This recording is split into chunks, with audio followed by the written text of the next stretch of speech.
నమస్కారం. G3 news వార్తలకు స్వాగతం. ముందుగా వార్తల్లోని ముఖ్యాంశాలు. విజన్ జగన్ది భజన చంద్రబాబుదన్న అమర్నాథ్. విశాఖ మెట్రో రిపోర్ట్ రాకపోవడంపై విమర్శ.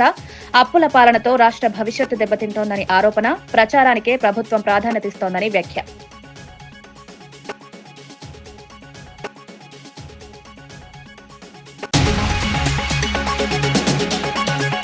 నిఖిత హత్య కేసులో తండ్రి కన్నీటి విన్నపం. నిందితుడికి కఠిన శిక్ష విధించాలని డిమాండ్.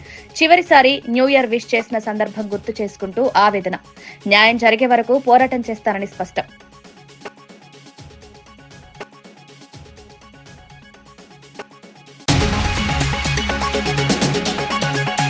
కవిత పార్టీ పెట్టుకోవడంపై బీజేపీ అభ్యంతరం లేదన్న బీజేపీ అధ్యక్షుడు రామచంద్రరావు. అవినీతి ఆరోపణలపై విచారణ చేయాలని డిమాండ్. చట్టం ముందు అందరూ సమానమేనన్న వ్యాఖ్య. వ్యక్తిగత ప్రయోజనాల కోసం వ్యవస్థలు దెబ్బతీయొద్దని హితవు.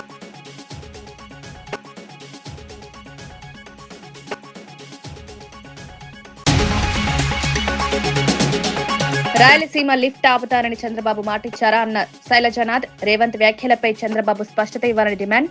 రాయలసీమ భవిష్యత్తుతో చెలగాటమాడుతున్నారని విమర్శ. సాగునీటి ప్రాజెక్టులు ఆగితే రైతులకు నష్టమని హెచ్చరిక.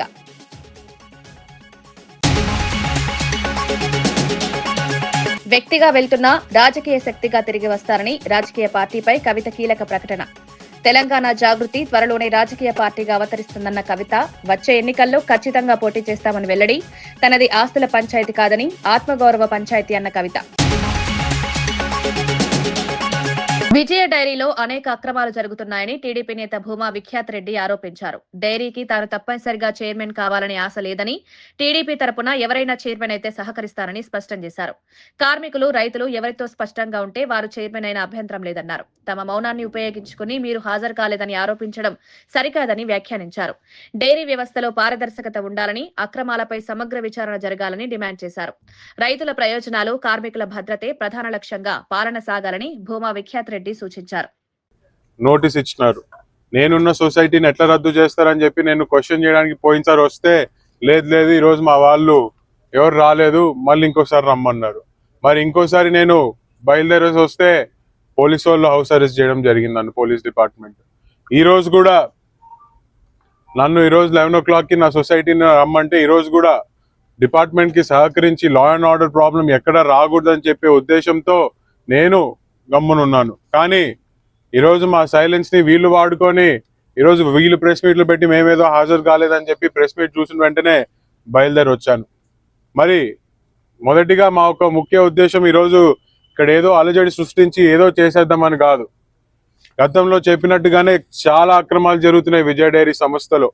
అటు విజయ డైరీలో పనిచేసే ఎంప్లాయీలు, కార్మికులు కానీ, ఇటు రైతులు కానీ ఎన్నో రకాలుగా నష్టపోతున్నారు.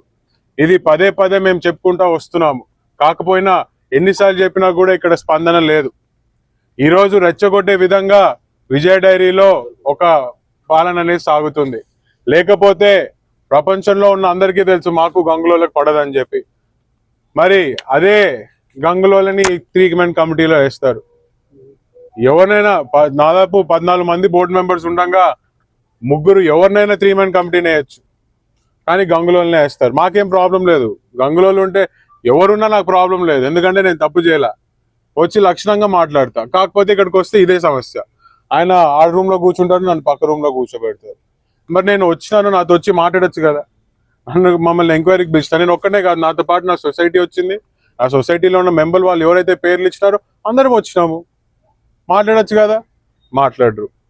ఇది ఒక హై డ్రామా చేయడానికి తప్ప ఇది ఇంకోటి పనికిరాదు. వీళ్ళేదో ఇది ఎక్కడేదో అధికార దుర్వినియోగం చేస్తున్నామని చెప్పి మీడియాలో చూపిస్తే మా ప్రభుత్వం ఏదన్నా తగ్గుతుందని చెప్తాను. నేను చాలా స్పష్టంగా తెలియజేసుకుంటున్నాను. ఇది నేను మళ్ళీ చెప్తున్నాను, నేను చైర్మన్ అవడానికి కోసం కాదు. ఇది తెలుగుదేశం పార్టీ తరపు నుంచి ఎవరు చైర్మన్ అయినా, లేకపోతే ఇక్కడ రైతులు మరి కార్మికులు ఎవరితో సంతోషంగా ఉంటే వాళ్ళైనా చైర్మన్ అయినా నాకు అభ్యంతరం లేదు. కాకపోతే నా ఈ పోరాటం పార్వతీపురంలో నిర్వహించిన మీడియా సమావేశంలో ఎమ్మెల్యే విజయ్ చంద్ర మాట్లాడుతూ చంద్రబాబు నాయకత్వంలో రాష్ట్రం అభివృద్ధి పదంలో దూసుకువెళ్తోందన్నారు. భోగాపురం ఎయిర్పోర్టు పనులను కూటమి ప్రభుత్వం వేగవంతం చేసి విమానాలు ల్యాండ్ అయ్యే స్థాయికి తీసుకొచ్చిందన్నారు. గతంలో ఇక్కడికి ఎర్ర బస్సు కూడా రాదని ఎగతాళి చేసిన జగన్ ఇప్పుడు ఆ క్రెడిట్ తనదేనని చెప్పడం హాస్యాస్పదమని విమర్శించారు. అభివృద్ధి పనుల్లో వాస్తవాలు ప్రజలకు స్పష్టంగా కనిపిస్తున్నాయన్నారు. కూటమి ప్రభుత్వం మాటల్లో కాకుండా చేతల్లో చూపుతోందన్నారు. ప్రజలు కూడా ఎవరు అభివృద్ధి చేశారో గుర్తించి సరైన నిర్ణయం తీసుకుంటారని ఎమ్మెల్యే విజయ్ చంద్ర ధీమా వ్యక్తం చేశారు. విశాఖపట్నం అనేది ముంబైని బీట్ చేస్తుంది, ఖచ్చితంగా ముంబైని బీట్ చేస్తుంది. ముంబైని గేట్వే ఆఫ్ ఇండియా అంటారు. విశాఖపట్నాన్ని కూడా గేట్వే ఆఫ్ ఈస్ట్ ఇండియా అనే ఒక పెద్ద పదాన్ని వాడాల్సి వస్తుంది ఇంటర్నేషనల్ ట్రేడ్ బిజినెస్ అందరూ కూడా. దీనికి ప్రత్యేకంగా ఇప్పుడు హైదరాబాద్ గురించి చెప్పుకున్న ఎవరి గురించి చెప్పుకున్న పునాది ఖచ్చితంగా కనబడుతుంది. మీ అందరికీ తెలిసిందే, పునాదులు ఎప్పుడు కనబడవు కానీ బిల్డింగ్ కనబడుతుంది. ఆ పునాది ఎంత స్ట్రాంగ్ వేసిన వాళ్ళే గొప్పలు. అందులో చంద్రబాబు నాయుడు గారు ఒకరు అంత విజనరీ డాక్యుమెంట్లు చేసిన దానికి. ఈ యొక్క ఎయిర్పోర్ట్ గురించి మాట్లాడితే ఇందాకలా చూశారు, ఎర్ర బస్ పోదు వాళ్ళకి ఎయిర్ బస్ ఎందుకునని. ఎయిర్ బస్ దిగి వచ్చింది ఇప్పుడు. అది మాటలకి చేతలకి తేడా ఉంటుంది. ప్రతిసారి అందరూ కూడా ఇంటెలిజెన్స్ ఏమంటారంటే కొందరు మాటలు చెప్పేవాళ్ళు ఉంటారు. అందులో నెంబర్ 1 జగన్మోహన్ రెడ్డి బోగస్ రెడ్డి, ఒక ఫేక్ రెడ్డి అని. ఎందుకంటున్నానంటే ఫేక్ ప్రచారం తప్ప ఇంకేం మాట్లాడు. క్రెడిట్ తీసుకుందాం అని చూస్తుంటాడు, ప్రతిదానికి క్రెడిట్ తీసుకుందాం అనుకుంటాడు. ప్రతి మీద ఫోటోలు వేసుకోవడం మనం చూసాం, కానీ ఇప్పుడు ప్రతిదీ క్రెడిట్ నేనే చేశాను అనుకుంటాడు. పోలవరం ఆయన వల్ల అయిందంటాడు. ఇప్పుడు మనం చేస్తున్న పని అంతా ఆయన ఒక మేధావి, ముందు రసించి వెళ్ళిపోయాడు. నేను ఓడిపోతున్నాను, ఖచ్చితంగా 24కి ఓడిపోతున్నాను, మీరు 24కి వస్తున్నారు కాబట్టి ఏది ఎలా చేయాలో నేను ఒక సిద్ధాంతాన్ని రాసేసాను, దాన్ని అమలుపరచండి అని చెప్పి కూటమి ప్రభుత్వానికి ఇచ్చినట్లు మాట్లాడుతుంటుంటాడు. ఎన్ని కార్యక్రమాలు చేస్తున్నాం ఆల్రెడీ మనం మీ అందరికీ తెలిసిందే. హామీలో ఇచ్చినట్లు కరెంటు బిల్లుని పెంచమని చెప్పాం, అలాగే పెంచకుండా రాష్ట్రమే ప్రప్రదంగా దేశంలో ట్రూటన్ ఛార్జెస్ కూడా మనం తగ్గించేసాం. ఇంతవరకు పెంచలే. దాదాపుగా 1000 కోట్లు మనం తిరిగి మనమే కడుతున్నాం, భరిస్తున్నాం. చెప్పారంటే చంద్రబాబు నాయుడు ఖచ్చితంగా చేస్తారు. ఇంకో విషయం కూడా చెప్పాలి, మొన్న నేషనల్ ఇండెక్స్ వాళ్ళు కూడా ఇచ్చున్నారు మీ అందరికీ, ఏ రాష్ట్రానికి ఎక్కువ పెట్టుబడులు వచ్చాయి, ఎంత పర్సెంటేజ్ వచ్చాయని. అన్నిటినీ దాటుకొని 25.3% ఆఫ్ ఇన్వెస్ట్మెంట్ సాధించిన ఏకైక రాష్ట్రం ఆంధ్రప్రదేశ్. మిగతా వాళ్ళందరూ ఎంత తెలుసండి, 8, 9 ఉంటే మహారాష్ట్ర 9.8 ఉంటే మంది 25.3% ఆఫ్ ఇన్వెస్ట్మెంట్ వి అచీవ్. అంటే ఇది చాలా పెద్ద మ్యాటర్. ఇది ఇంకో విషయం కూడా చెప్పాలి, మీడియా ఏం రాస్తున్నారంటే దాదాగిరి గురించి మాట్లాడారు, ఈ గురించి మాట్లాడారు, కానీ ఫస్ట్ టైం నాయుడుగిరి గురించి మాట్లాడారు. నాయుడుగిరి ప్రజాప్రభుత్వం ఏర్పడిన 48 గంటల్లోనే మహిళల భద్రత, సంక్షేమానికి బలమైన పునాది వేసిందని పంచాయతీరాజ్, గ్రామీణాభివృద్ధి, స్త్రీ శిశు సంక్షేమ శాఖ మంత్రి సీతక్క తెలిపారు. 1 కోటి మంది మహిళలను కోటీశ్వరులను చేయడమే ప్రభుత్వ ప్రధాన లక్ష్యమని పేర్కొన్నారు. ఆర్టీసీ బస్సుల్లో మహిళలకు ఉచిత ప్రయాణం అమలు చేస్తూ వారి దైనందిన జీవన వ్యయాన్ని తగ్గించామన్నారు. ఇందిరా మహిళా శక్తి పథకాన్ని వేగవంతం చేసి మహిళల ఆర్థిక స్వావలంబనకు స్పష్టమైన దిశ చూపామని తెలిపారు. గ్రామీణ ప్రాంతాల్లో మహిళా సంఘాలకు రుణాలు, ఉపాధి అవకాశాలు కల్పిస్తూ వారి ఆత్మవిశ్వాసాన్ని పెంచుతున్నామన్నారు. మహిళల అభివృద్ధి ద్వారానే రాష్ట్ర సమగ్ర అభివృద్ధి సాధ్యమని మంత్రి సీతక్క స్పష్టం చేశారు. అప్పుడు మున్సిపాలిటీ చట్టం కూడా వచ్చింది అధ్యక్ష. మున్సిపాలిటీలలో అప్పుడున్నటువంటి ప్రభుత్వము 2 పిల్లల నిబంధనను ఎత్తేసింది, కానీ ఎందుకు పంచాయతీరాజ్ చట్టంలో మరి కొత్త చట్టమే తీసుకొచ్చారు. అప్పుడు ఈ నిబంధన ఎందుకు ఎత్తివేయలేదో వాళ్ళ దగ్గర, గత ప్రభుత్వం దగ్గర మరి ప్రశ్నకైతే జవాబు లేనట్టుగా ఉంది అధ్యక్ష. కానీ వాళ్ళు మాత్రం మళ్ళీ ఎత్తేయండి మాట్లాడారు అధ్యక్ష. కాబట్టి ఈరోజు అదే సమయంలో పొరుగు రాష్ట్రాలైన ఏపీ, కర్ణాటక, మధ్యప్రదేశ్ వంటి రాష్ట్రాల్లో కూడా 2 పిల్లలకు మించి ఉంటే జీపీలో పోటీకి అనర్హులన్న షరతులు లేవు అధ్యక్ష. కాబట్టి గ్రామీణ ప్రాంత ప్రజల ఆకాంక్షలు, ప్రజల అభిప్రాయాలు, కోర్టు కేసులు, జనాభా తగ్గుదల వంటి కారణాలు ఇవన్నింటినీ దృష్టిలో పెట్టుకొని ఈ ఎలక్షన్లో పోటీకి 2 పిల్లలు మించి ఉంటే మరి అనర్హులు అనేటువంటి నిబంధన తీసేసి మన యొక్క ప్రభుత్వం అందరి అభిప్రాయాలను గౌరవించి రాష్ట్ర ప్రయోజనాలను దృష్టిలో పెట్టుకొని మరి 1:1 7 లాగా ఉండేటువంటి పాపులేషన్ ఉంటే రాబోయే తరాలు అంతరించిపోయే ఉంటుంది జనాభా తగ్గుదల మూలంగా. కాబట్టి ఆ నిష్పత్తిని పెంచాలనే లక్ష్యంతో కూడా రాష్ట్ర ప్రయోజనాలు, సమాజ ప్రయోజనాలు, తెలంగాణ ప్రయోజనాలను దృష్టిలో పెట్టుకొని ఈ యొక్క పంచాయతీరాజ్ చట్టం సవరణ చేయడం జరుగుతూ మేము ముందుకు ఈ బిల్లు తీసుకురావడం జరిగింది అధ్యక్ష. రాష్ట్ర ఆర్థిక పరిస్థితిని గాడిలో పెట్టేందుకు గత ప్రభుత్వంలో తీసుకున్న అప్పులపై వడ్డీ భారాన్ని తగ్గించేలా డెట్ రీస్ట్రక్చరింగ్ ను విజయవంతంగా పూర్తి చేశామని ఐటీ పరిశ్రమల శాఖ మంత్రి దుద్దిళ్ల శ్రీధర్ బాబు వెల్లడించారు. గ్రేటర్ హైదరాబాద్ నగరాభివృద్ధి కోసం చరిత్రలో తొలిసారిగా బడ్జెట్ లో 10,000 కోట్లు కేటాయించిన ఘనత ముఖ్యమంత్రి రేవంత్ రెడ్డి నాయకత్వంలోని ప్రభుత్వానిదని తెలిపారు. ఆర్థిక క్రమశిక్షణతో పాటు అభివృద్ధి లక్ష్యాలను సమతుల్యంగా ముందుకు తీసుకెళ్తున్నామన్నారు. నగర మౌలిక వసతులు, ఐటీ పెట్టుబడులు, ఉపాధి అవకాశాల సృష్టి ప్రధాన లక్ష్యంగా ప్రభుత్వం పనిచేస్తోందన్నారు.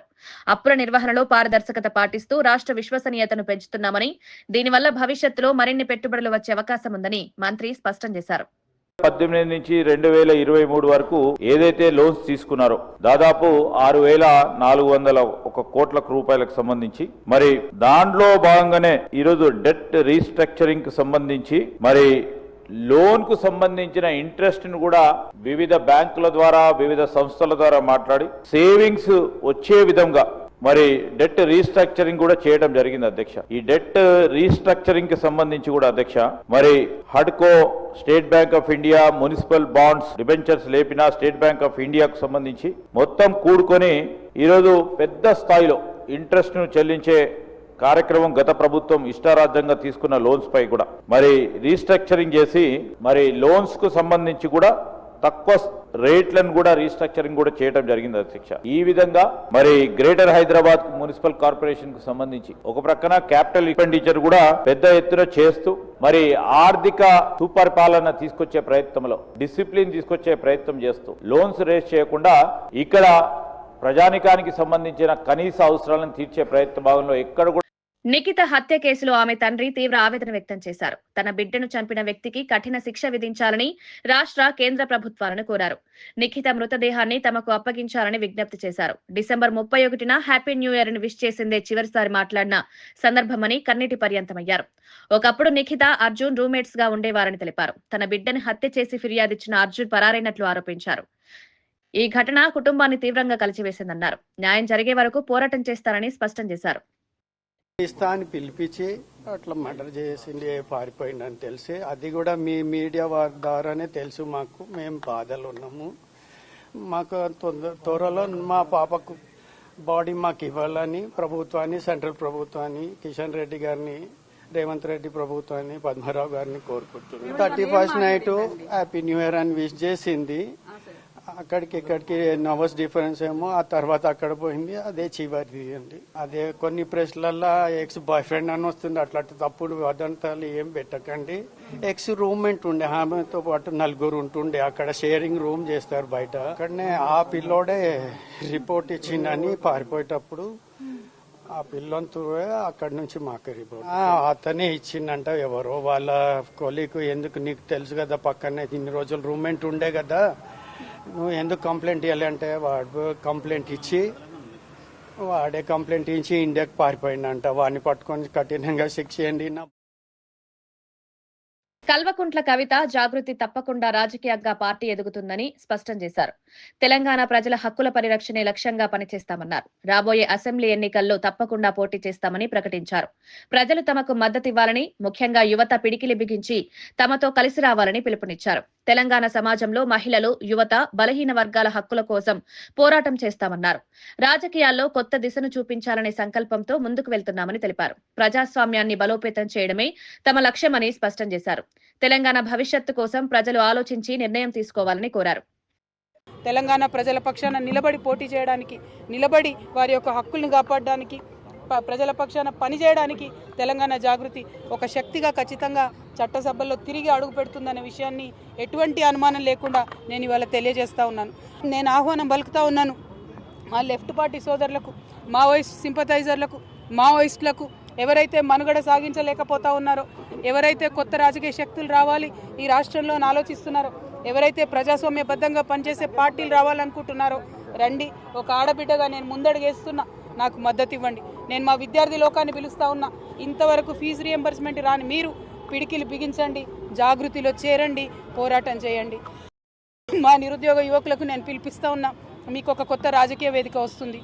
మీ పక్షాన నిలబడి కొట్లాడడానికి, ఉపాధి అవకాశాలు కల్పించడానికి, మీకోసం పనిచేయడానికి. వీర్రాజు రాయలసీమ లిఫ్ట్ ఇరిగేషన్ అంశంపై కీలక వ్యాఖ్యలు చేశారు. తెలంగాణ సీఎం రేవంత్ రెడ్డి చేసిన వ్యాఖ్యలు కేవలం తన రాష్ట్రాన్ని కాపాడుకునేందుకేనని అన్నారు. రాయలసీమకు నీళ్లు ఇవ్వకుండా ఆపుతామని చంద్రబాబు మాటిచ్చారన్న ప్రచారం పూర్తిగా అవాస్తవమని స్పష్టం చేశారు. జగన్ ముఖ్యమంత్రిగా ఉన్న సమయంలోనే రాయలసీమ లిఫ్ట్ ఇరిగేషన్ కు 3,400 కోట్ల నిధులు కేటాయించారని గుర్తు చేశారు. అదే సమయంలో కొంతమంది కోర్టుకు వెళ్లి పనులు నిలిపివేయాలని ప్రయత్నించారని తెలిపారు. నీటి ప్రాజెక్టులపై రాజకీయ ఆరోపణలు చేయడం మానుకుని ప్రజల అవసరాలపై దృష్టి పెట్టాలని సూచించారు. రాయలసీమ రైతుల ప్రయోజనాల లక్ష్యంగా నిర్ణయాలు తీసుకోవాలని హితవు పలికారు. ఆయన ముఖ్యమంత్రి ఉండగా ప్రారంభోత్సవం చేయడం, దాన్ని కోర్టులో అవతల వాళ్ళు వాదన వేయడం, దానికి 3 సంవత్సరాల్లో జగన్మోహన్ రెడ్డి గారి ప్రభుత్వం ఏ విధంగానూ కూడా చర్య తీసుకోకుండా గాలికి వదిలేయడం మూలంగా ఈ సమస్య ఈవేళ తల ఎత్తిందనేటువంటి విషయాన్ని స్పష్టంగా మీకు నేను తెలియజేస్తున్నాను. పేర్ని నాని ఏపీ సీఎం చంద్రబాబు నాయుడుపై తీవ్ర విమర్శలు చేశారు. దేశవ్యాప్తంగా ఉన్న 26 కిమ్స్ ఆసుపత్రుల్లో ప్రేమ్ చంద్ షా అనే డాక్టర్ అసలే లేడని ఆరోపించారు. ఎక్కడైనా బాత్రూంలు శుభ్రం చేసే వ్యక్తి ఉన్నా అతని పేరు చివర షా లేదని ఎద్దేవా చేశారు. గతంలో వంట మనుషులతో చంద్రబాబు ఎంఓయూలు చేసుకున్నారని కేసీఆర్ అన్న మాటలను గుర్తు చేశారు. దమ్ముంటే ప్రేమ్ చంద్ షా ప్లే స్లిప్పులు, అధికారిక లేఖలను విడుదల చేయాలని కిమ్స్ యాజమాన్యానికి చంద్రబాబుకు సవాల్ విసిరారు. ప్రజలను మభ్యపెట్టే ప్రచారాలతో ప్రభుత్వం ముందుకు వెళ్లలేదని విమర్శించారు. నిజాలు బయట పెట్టాల్సిన బాధ్యత సీఎంకే ఉందన్నారు. 26 హాస్పిటల్లో ఒక్క ప్రేమ్చంద్ షా డాక్టర్ అనేవాడు లేడు. అమ్మని ఇదేంట్రా, డాక్టర్ ప్రేమ్చంద్ షా అనేవాడు అసలు కిమ్స్లో లేడా? ఇదేంటి కిమ్స్ డాక్టరు, గుండె డాక్టరు, నెట్వర్క్ ఉంది, హీజ్ అసోసియేటెడ్ విత్ కిమ్స్ అన్నాడు. కిమ్స్లో పని చేయట్లేదని చెప్పని సరే మేము బందర్లో ఒక 4 కలిసి ఛార్జీలు ఇచ్చి మొత్తం అన్ని హాస్పిటల్కి పంపించాం. మా వాళ్ళని వెళ్ళారు, బాబు కనుక్కురండి ఒకసారి అసలు ఏ హాస్పిటల్ ఈ ప్రేమ్చంద్ షా అనేవాడు ఏ కిమ్స్లో ఏం చేస్తున్నాడని చెప్పని. ఎన్ని చోట్ల 26 సెంటర్లో వెళ్ళి ఎన్ని చోట్లకి వెళ్ళినా కూడా డాక్టర్లో ప్రేమ్చంద్ షా లేడండి. గుండె డాక్టర్ అసలే లేడు, అసలు డాక్టర్ లేడు, మత్తు డాక్టర్ కూడా లేడు, రక్త పరీక్షలు చేసే డాక్టర్ కూడా ప్రేమ్చంద్ షా అనేవాడు లేడు. ఏమండి పోనీ మీ గుమ్మస్తాలు ఎవరన్నా ఉన్నారా అండి? అసలు గుమ్మస్తా అనేవాడు ఎవడు ప్రేమ్చంద్ షా లేడు. ఏమండి పోనీ కాంపౌండర్ ఎవడన్నా ఉన్నాడండి? మేల్ నర్సులు ఎవడన్నా ఉన్నాడండి? అసలు మేల్ నర్సు కాదు, అసలు ఎవడూ లేడయ్యా. ఎవడన్నా ఇంకెవడన్నా ఉన్నాడండి అంటే పోనీ ఏమన్నా అటెండర్లు కానీ, అటెండర్లో కూడా ఎవడో లేడయ్యా.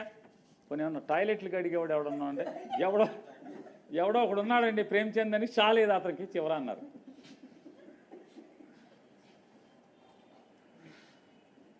షా లేదు కానీ కిమ్స్లో ఒక ప్రేమ్చంద్ ఉన్నాడు, టాయిలెట్లు కడుగుతాడని చెప్పారు.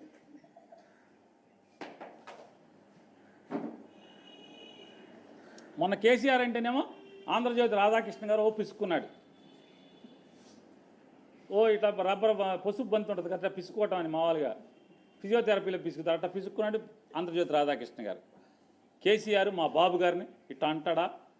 ఏమని బిజినెస్ సమ్మిట్లో 5 స్టార్ హోటల్లో పనిచేసే వాళ్ళు తీసుకొచ్చి కోట్లేసి నుంచో పెట్టారని. అంతకేదో రామోజీరావు గారు పిసుక్కున్నాడు. ఎప్పుడు పాత రోజుల్లో 2004 ముందు రామారావుని పడేసిన తర్వాత చంద్రబాబు నాయుడుకి బిజినెస్ సమ్మిట్ అంటే ఏం లేదయా. వేసాకాలానికి మన చలికాలం అప్పుడు నేపాల్ వాళ్ళు వచ్చి రోడ్ల పక్కన సెట్టర్లు అమ్మేవాళ్ళు, ఇప్పుడు అమ్మట్లో అప్పుడు అమ్మేవాళ్ళు. వాళ్ళకే తెచ్చి కోట్లు వేసేసి తీసుకొచ్చి సంతకాలు పెట్టి ఫోటో తీసేస్తున్నాడయ్యా చంద్రబాబు అని చెప్పి రాజశేఖర రెడ్డి గారు అనేవాడు. అప్పుడు సెట్టర్లు అమ్మేవాళ్ళని కోట్లు వేసి తీసుకొచ్చాయండి. ఇప్పుడేమో కేసీఆర్ అన్నాడు హోటల్లో కుక్కులను తీసుకొచ్చి, హోటల్లో పనిచేసే వాళ్ళని తీసుకొచ్చి 5 స్టార్ వాళ్ళని కోట్లు వేసి సంతకాలు పెట్టి ఊరికే ఫోటోలు దిగుతున్నాడని చెప్తారు. ఇది కూడా అంతే కదా. కిమ్స్ హాస్పిటల్లో ఎవడ బాత్రూమ్లు కడిగే ప్రేమ్చంద్ ఏంటి, షా కూడా లేదంట. మరి ఆ షాతో మీకు టెండర్ వేయించుకోవడం ఏంటి నాకు అర్థం కాదు. నారా చంద్రబాబు నాయుడు గారు ఛాలెంజ్ చేస్తున్నా, కిమ్స్ హాస్పిటల్లో ప్రేమ్చంద్ షా అనే డాక్టర్ లేడు, ఉన్నారని కనుక మీరు ప్రూవ్ చేస్తే, కిమ్స్ హాస్పిటల్తో సర్టిఫికేట్ ఇస్తే, ఇదిగో ఇన్నాళ్ళని అతని పే స్లిప్ ఇన్ని సంవత్సరాల నుంచి మా దగ్గర జీతం తీసుకు పనిచేస్తున్నాడని ఆధారాలు కనుక మీరు బయట పెడితే నేను తలకాయ ఉంచి చంద్రబాబు నాయుడు గారికి క్షమాపణ చెప్తాను. క్షమాపణ చెప్తాకు సిద్ధంగా ఉన్నాను. ప్రేమ్చంద్ షా అనేటువంటి కార్డియాలజిస్ట్ కానీ డాక్టర్ కానీ రావు కవిత పార్టీ ఏర్పాటు ప్రకటనపై స్పందిస్తూ కీలక వ్యాఖ్యలు చేశారు. రాజ్యాంగం ప్రకారం ఎవరైనా రాజకీయ పార్టీ ఏర్పాటు చేసుకోవచ్చని, ఇందులో ఎలాంటి అభ్యంతరం లేదన్నారు. గతంలో కేఏ పాల్ కూడా పార్టీ పెట్టిన ఉదాహరణను గుర్తు చేశారు. అయితే కవిత చేసిన అవినీతి ఆరోపణలపై ప్రభుత్వం విచారణ చేయాలని డిమాండ్ చేశారు. ఆమె తప్పు చేసినందుకే జైలుకు వెళ్లాల్సి వచ్చిందని వ్యాఖ్యానించారు. కవిత పార్టీ పెట్టడం వల్ల బీజేపీకి ఎలాంటి నష్టం లేదని స్పష్టం చేశారు. కక్షపూరిత రాజకీయాలకు బీజేపీ ఎప్పుడూ వ్యతిరేకమని తెలిపారు. చట్టం ముందు అందరూ సమానమేనని, ఆరోపణలు నిజమైతే తప్పకుండా చర్యలు తీసుకోవాల్సిందేనన్నారు. వ్యక్తిగత రాజకీయాల ప్రయోజనాల కోసం వ్యవస్థలను దెబ్బతీయడం సరికాదని హితవు పలికారు. ఎవరెవరి మీద ఆరోపణ చేసిరో, ఏమేమైతే ఆరోపణలు చేసిరో వీటన్నిటి మీద ప్రభుత్వం ఒక ఎంక్వైరీ పెట్టాలి. ప్రభుత్వం దీని మీద వాళ్ళు విచారణ చేయాలి. ముఖ్యంగా ఈవిడ గారిని విచారణ చేయాలి. ఎందుకంటే బయట పెట్టింది వారే కదా, ఆరోపిస్తుంది వారే కదా. ఈరోజు అదే అంశాలపైన బయటికి పోయి నా ఆత్మగౌరవం దెబ్బతింది కాబట్టి పార్టీ పెడుతున్నప్పుడు ఆ ఆత్మగౌరవం దెబ్బతిన్నటువంటి ఒక ఏమేమి అంశాలు ఉన్నాయి, ఏమేమి ఒక నిధులు ఎక్కడెక్కడ పోయినాయి, ఎవరెవరు ముడుపులు ఇచ్చారు, ఎక్కడెక్కడ జరిగిన అవినీతి, ఏ ఎమ్మెల్యే ల్యాండ్ గ్రాబింగ్ చేశారు, వారే చెప్పారు సగం మంది ల్యాండ్ గ్రాబాలని, సగం మంది తిన్నారని. సో కాబట్టి వారు పార్టీ పెడితే పెద్ద ఎఫెక్ట్ ఏది లేదు, ఎవరికి ఎఫెక్ట్ ఉంటుందా ఉండదా తర్వాత సంగతి, దాని మీద నేను మాట తెలుసుకోలేదు. కానీ ఏ అంశాలైతే చెప్పి ఈరోజు బయటకు వచ్చి నేను పార్టీ పెడుతున్నా చెప్తున్నాడో ఆ అంశాలు చాలా సీరియస్ అంశాలు ఉన్నాయి, ఆరోపణలు కూడా సీరియస్గా ఉన్నాయి. కాబట్టి దాని మీద ప్రభుత్వం ఒక ఎంక్వైరీ కమిటీ పెట్టి వీరిని మెయిన్ విట్నెస్ కింద పెట్టి దాని మీద ఆ అన్నిటి మీద కూడా ఎంక్వైరీ చేయాలి, విచారించాలని చెప్పేసి ఈరోజు మేము డిమాండ్ చేస్తాము. విజన్ జగన్మోహన్ రెడ్డిదైతే భజన చంద్రబాబుదని మాజీ మంత్రి గుడివాడ అమర్నాథ్ విమర్శించారు. విశాఖ మెట్రో ఫిజిబిలిటీ రిపోర్టర్ ఇప్పటికీ రాకపోవడం ప్రభుత్వ వైఫల్యానికి నిదర్శనమన్నారు. రాష్ట్రాన్ని అప్పుల పాలుగా మార్చారని ఆరోపించారు. జగన్ పాలనలో అభివృద్ధి దిశగా స్పష్టమైన ప్రణాళికలు ఉండేవని, ప్రస్తుతం అవి పూర్తిగా కనిపించడం లేదని విమర్శించారు. 2 కోట్ల అప్పులు తెచ్చి ప్రజలపై భారం మోపారన్నారు. ప్రజలకు ఉపయోగపడే ప్రాజెక్టుల కన్నా ప్రచారానికే ప్రభుత్వం ఎక్కువ ప్రాధాన్యమిస్తోందని ఆరోపించారు. రాష్ట్ర భవిష్యత్తును దృష్టిలో పెట్టుకుని ప్రజలు ఆలోచించాలని సూచించారు. అని చెప్పుకునేటువంటి దానికి మీకు ఏముంది చెప్పండి ఒకసారి. ఈరోజు కేవలం మీరు అధికారంలో ఉన్నారు కాబట్టి,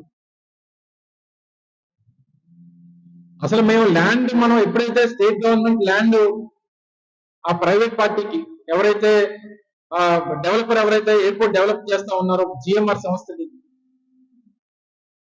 సరిహద్దులన్నీ కూడా ఫిక్స్ చేసి ఆ రోజు joint collector Vizianagaram joint collector గారిని జిఎంఆర్ కి సంబంధించినటువంటి సంస్థ ప్రతినిధుల్ని పెట్టి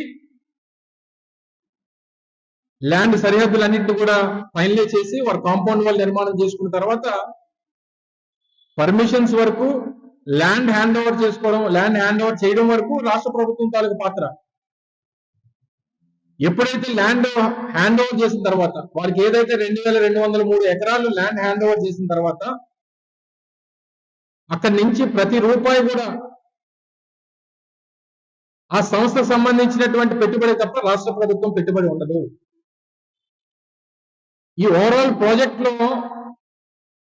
ప్రభుత్వం తాలూకా కాంట్రిబ్యూషన్ ఏంటంటే 2200 ఎకరాల భూమి ఏదైతే ఆ సంస్థకి ఇస్తా ఉన్నామో ఇది ప్రభుత్వం తాలూకా ఈక్విటీ కింద ఈ ప్రాజెక్ట్ లో ఉంటది. అక్కడి నుంచి మొదలుకొని మే 3, 2023 ఏ రోజైతే పర్మిషన్స్ అన్ని వచ్చేసి కాంట్రాక్టర్ గారు ఎవరైతే ఆ సంస్థ కాంట్రాక్టర్ కి ఎల్ఎన్టీ కాంట్రాక్ట్ ఇచ్చి అటువంటి పనులు మొదలుకొని నిర్విరామంగా జరుగుతూ ఉన్నాయి. మధ్యలో 25-30% అయిన తర్వాత ఆ రోజు నేను మంత్రిగా ఉన్నప్పుడు స్థానికంగా ఉన్నటువంటి అందరూ ప్రజాప్రతినిధులు అందరం కూడా కలిసి మిమ్మల్ని అందరినీ కూడా తీసుకుని వెళ్ళి ఆ రోజు రన్వే పనులు అవుతున్నప్పుడు కూడా మిమ్మల్ని అందరినీ తీసుకుని వెళ్ళి చూపించడం జరిగింది. అది కంటిన్యూస్ ప్రాసెస్ నడుస్తూ ఉంది. అదేదో మీ ఘనతలాగా మీరు మీ కాంట్రిబ్యూషన్ ఏంటి అందులో?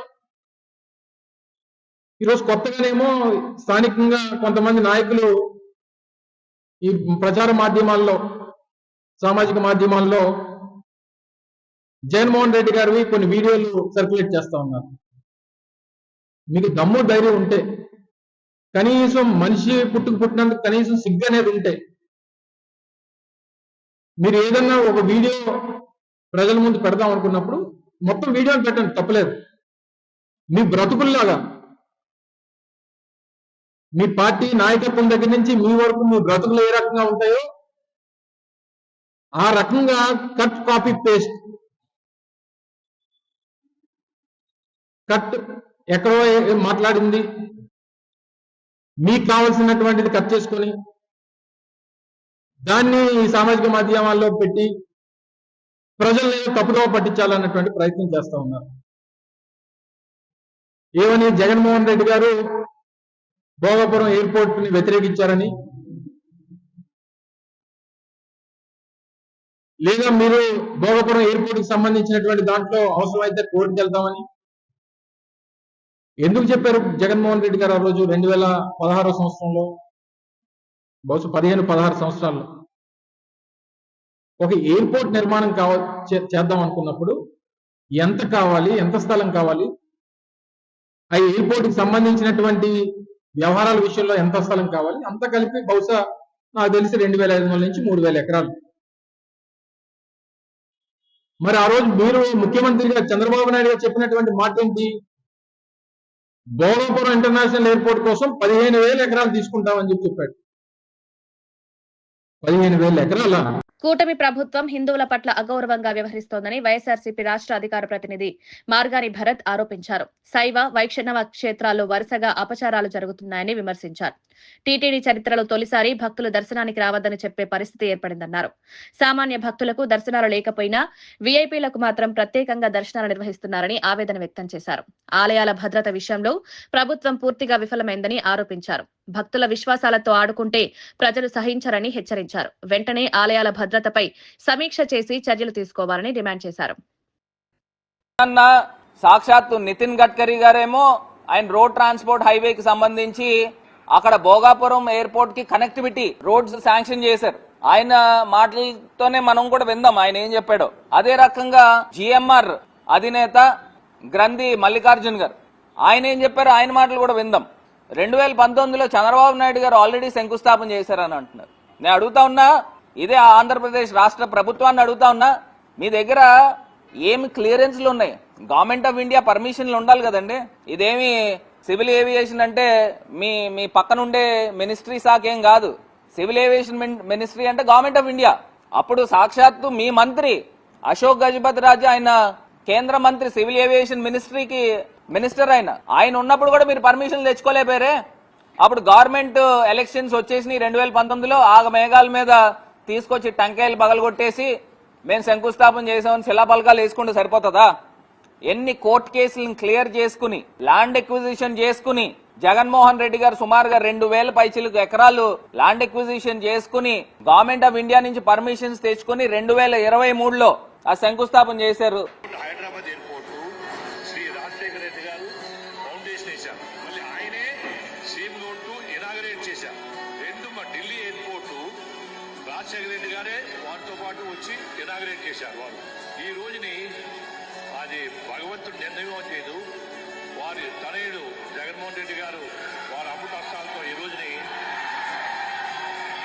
నాకు ఫౌండేషన్ వేయడం అది రెండో సంతోషమైంది. నిజంగాను వారే దీన్ని మళ్ళీ ఇనాగరేట్ చేయాలని నేను భగవంతుడిని కోరుకుంటున్నాను. నేను ఇది ఈ రోజున జిఎంఆర్ చైర్మన్ ఆయన చెప్పాడు. ఇప్పుడు వీళ్ళు క్రెడిట్ చోరీ. ఆయన అంటాడు, రామ్మోహన్ నాయుడు అంటాడు చంద్రబాబు నాయుడు గారి యొక్క ప్రాజెక్ట్ అంటది, ఆయన బ్రెయిన్ చైల్డ్ అంట. అసలు ఏంది ఇది క్రెడిట్ చోరీలు ఏంది? ఆయన నితిన్ గడ్కరీ గారు కూడా ఉన్నారండి, ఒక్కసారి చూడండి. ఆయన గ్లోబల్ సమిట్ లో చెప్పింది.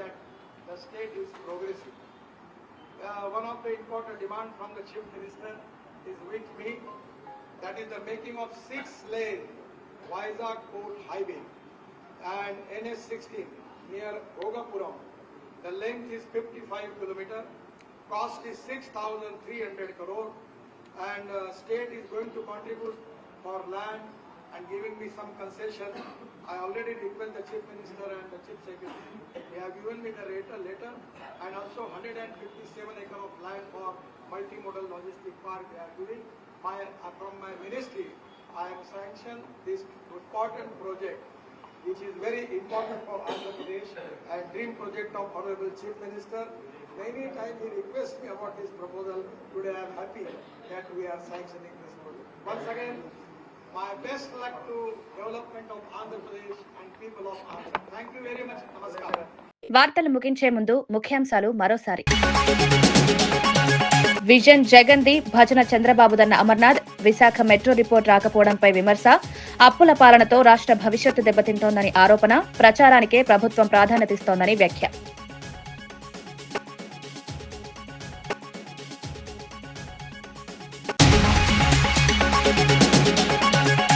నిఖిత హత్య కేసులో తండ్రి కన్నీటి విన్నపం. నిందితుడికి కఠిన శిక్ష విధించాలని డిమాండ్. చివరిసారి న్యూ ఇయర్ విష్ చేసిన సందర్భం గుర్తు చేసుకుంటూ ఆవేదన. న్యాయం జరిగే వరకు పోరాటం చేస్తానని స్పష్టం.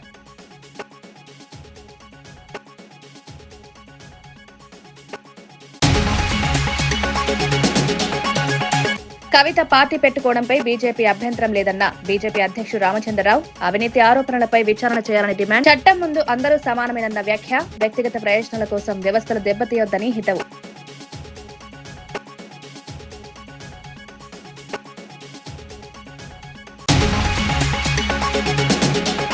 రాయలసీమ లిఫ్ట్ ఆపుతారని చంద్రబాబు మాటిచ్చారా అన్న శైలజనాథ్. రేవంత్ వ్యాఖ్యలపై చంద్రబాబు స్పష్టత ఇవ్వాలని డిమాండ్.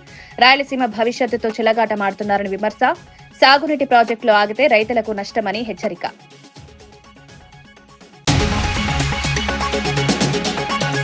వ్యక్తిగా వెళ్తున్నా రాజకీయ శక్తిగా తిరిగి వస్తారని రాజకీయ పార్టీపై కవిత కీలక ప్రకటన.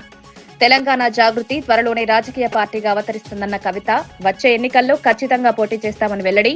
తనది ఆస్తుల పంచాయతీ కాదని ఆత్మగౌరవ పంచాయతీ అన్న కవిత. ఈనాటి వార్తా విశేషాలు. మరో బులెటిన్లో మళ్ళీ కలుద్దాం. నమస్కారం.